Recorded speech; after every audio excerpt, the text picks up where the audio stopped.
और इसी बीच राजधानी पटना से एक बड़ी खबर आपको बताएंगे। बड़े पैमाने पर प्रशासनिक फेरबदल किया गया है। 6 आईएएस अधिकारियों का तबादला किया गया। 73 बिहार प्रशासनिक सेवा के अधिकारियों का तबादला हुआ है।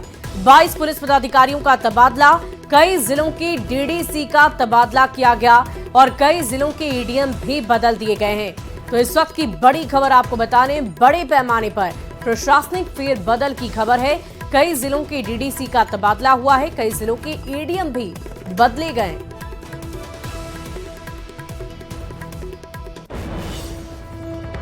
बढ़ते आगे, ब्रजेश मेहरोत्रा ने बिहार के मुख्य सचिव का पदभार संभाल लिया है।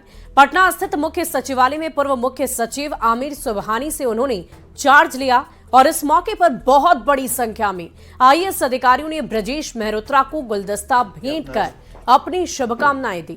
मुख्य सचिव का पदभार संभालने के बाद ब्रजेश मेहरोत्रा ने कहा कि अपने कार्यकाल के दौरान वे सबने सबऑर्डिनेट्स के साथ मिलकर मुख्यमंत्री के निर्देश में देखा करते थे और आज भी मुख्यमंत्री के निर्देश में ही बिहार को विकास के मार्ग पर तेजी से आगे लेकर जाएंगे।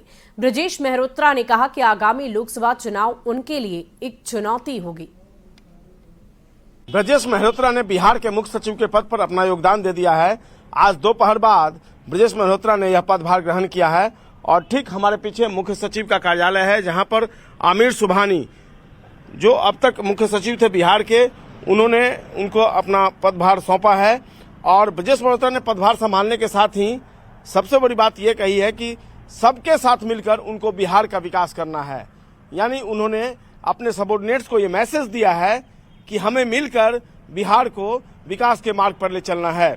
एक और बात उन्होंने काफी महत्वपूर्ण कही कि आगामी लोकसभा चुनाव उनके लिए एक बड़ी चुनौती है और सबके साथ मिलकर वह लोकसभा का चुनाव भी शांतिपूर्ण तरीके से संपन्न करवाएंगे।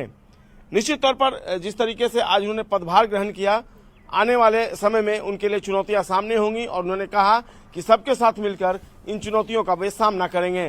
काफी संख्या में आईएएस पदाधिकारी आज मुख्य सचिवालय में पहुंचे और ब्रजेश मेहरोत्रा को बधाई दी।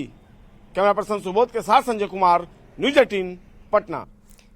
तो ब्रजेश मेहरोत्रा को मुख्य सचिव का पदभार सौंपने के बाद पूर्व मुख्य सचिव आमिर सुबहानी ने बिहार सरकार के सभी अधिकारियों, मीडिया और मुख्यमंत्री का आभार जताया है।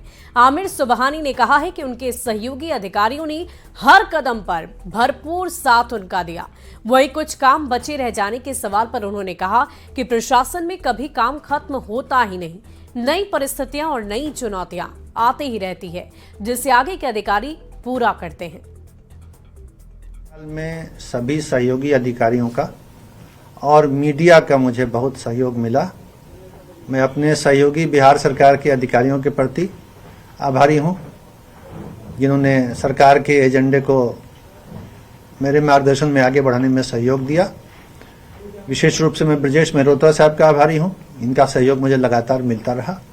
मैं मीडिया कर्मियों का आभारी हूं और साथ ही साथ में बिहार सरकार का और सबसे बढ़ के बिहार के माननीय मुख्यमंत्री जी का आभारी हूं कि उन्होंने मुझे ये मौका दिया कि मैं इस पद से, मुख्य सचिव के पद से राज्य की सेवा कर सकूं। और उन्होंने मुझे काम करने के लिए बहुत अच्छा माननीय मुख्यमंत्री जी ने मार्गदर्शन भी दिया, जिसके कारण मैं काम कर सका। तो मैं माननीय मुख्यमंत्री को और बिहार सरकार को भी दिल से धन्यवाद देता हूँ। सर, कुछ ऐसे काम जो छूट गए हों, रह गए हों, जिसकी कसक रह गई हो पूरा करने के लिए?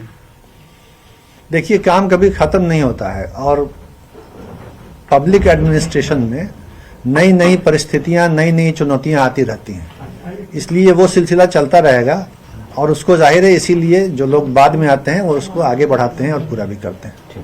सर, नई जिम्मेवारी आपको मिली है, उसको किस रूप में आप देखते हैं? मैं नई जिम्मेवारी को पूरी निष्ठा के साथ, पूरे संतुलन के साथ और पूरे परिश्रम से निभाना।